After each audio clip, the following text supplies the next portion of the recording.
Hello and welcome to Fire of Learning. Rome and China, two of the ancient world's greatest civilizations. Though contemporaries, these two cultures existed isolated from each other on opposite sides of the world.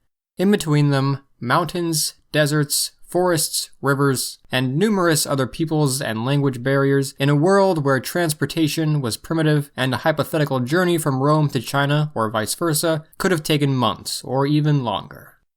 Despite this distance, it seems fascinating to ask, did the Romans and Chinese know of each other? If so, what contact, if any, did they have with each other? And if they were in contact, what does this mean for their history and all of world history? Well, here today on Fire of Learning, we will be answering these questions and more. So let's get to it.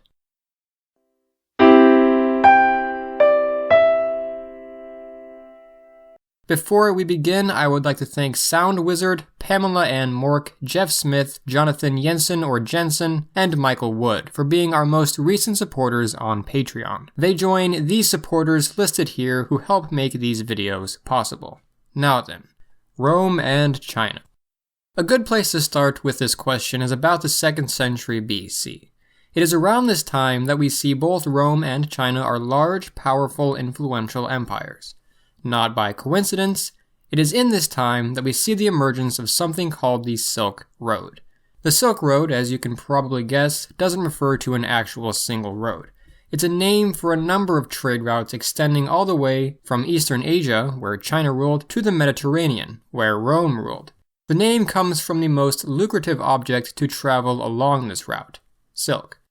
Though silk would be found all across this route, it was made solely in China, its production being a closely guarded secret because of how important it was to Chinese wealth. Along the Silk Road, many other objects moved back and forth as well.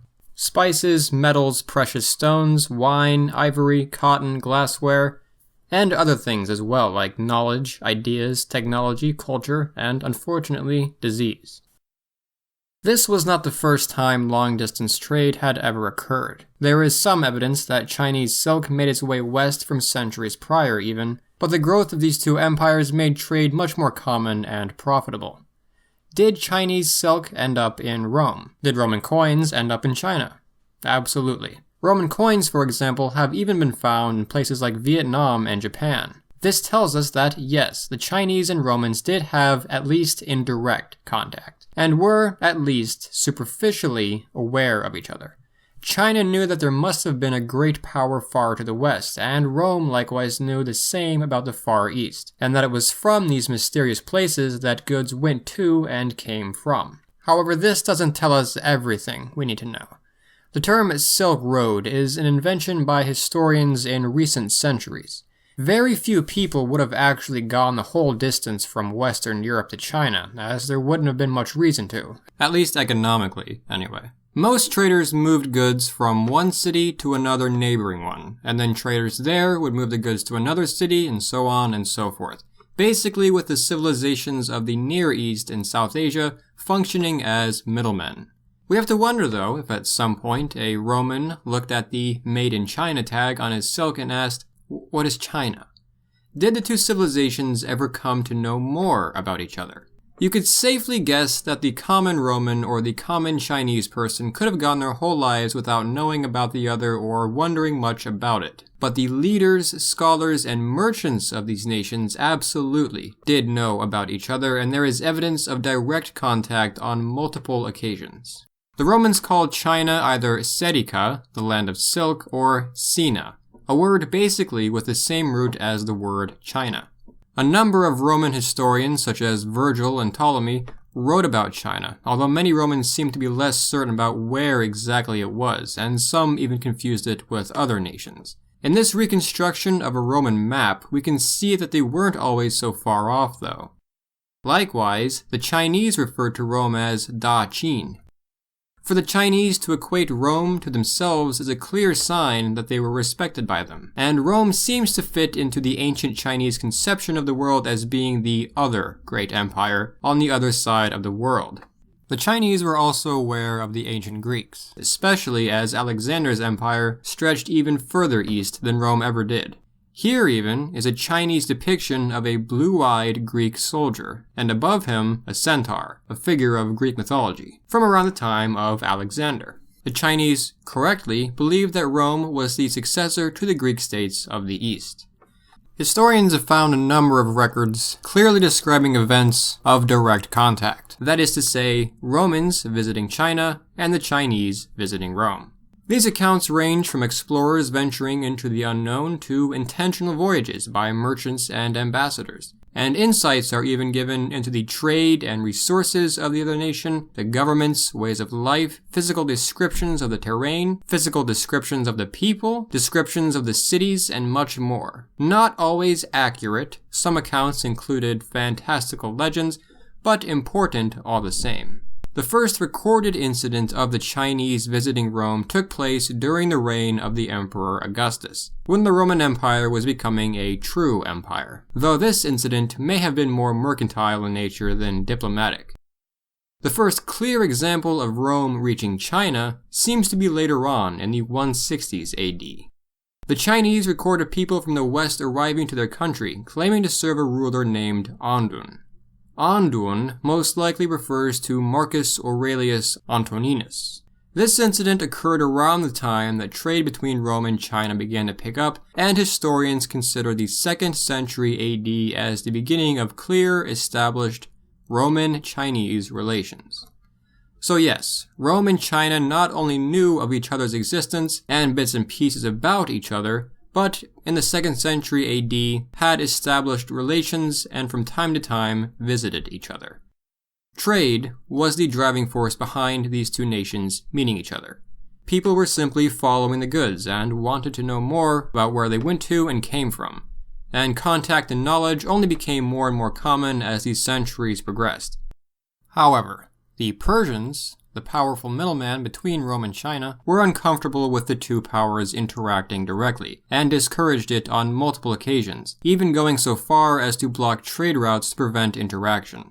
The simple reason was how much money they were making simply by being in the middle of the Silk Road. It would have been difficult to actually bypass Persia, but if Rome and China were to work something out, excluding it would have been bad news for them. Persia, and the states which would arise in the region we now call Iran, would act as the main middleman between Rome and China right up until the fall of the Eastern Roman Empire in 1453. While interest in trade would have accounted for the vast majority of reasons to interact, was that all it came down to?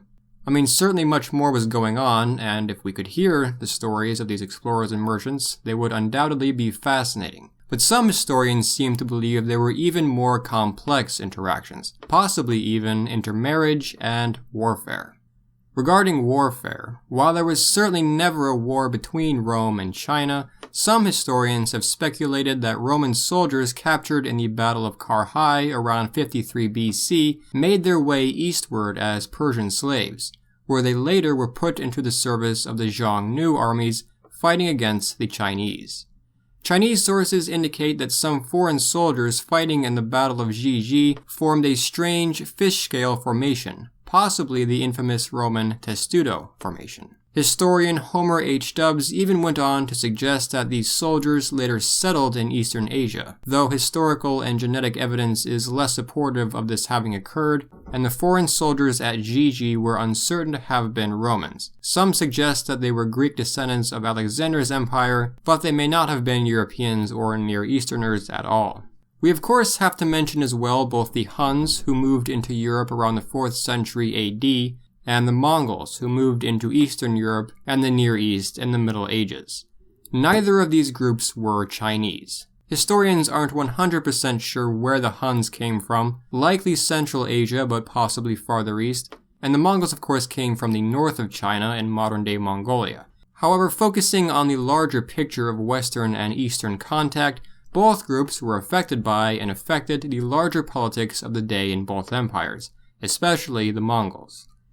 The Hunnic invasions of Europe were possibly influenced by migrations that began by being pushed west by China, and likely heavily influenced the future Germanic barbarian migrations that led to the fall of the Western Roman Empire. But ironically, the Mongols, who conquered China, likely played a role in prolonging the life of the Roman Empire by invading their rivals.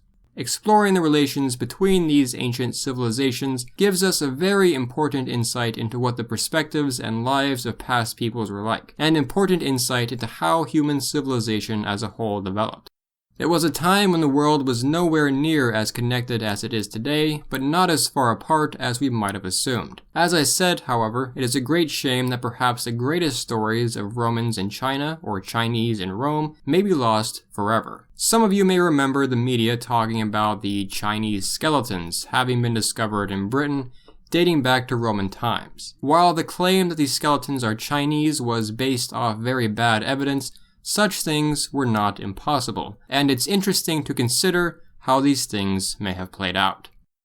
I hope you enjoyed this video. If you did, I'd invite you to come check out some other cool content we have here on Fire of Learning, like the History of Rome documentary. I invite you to subscribe to not miss out on future videos as well. To help with the cost of production, Fire of Learning does take donations on Patreon, the link to which you can find in the description. You can support the channel with as little as a $1 contribution.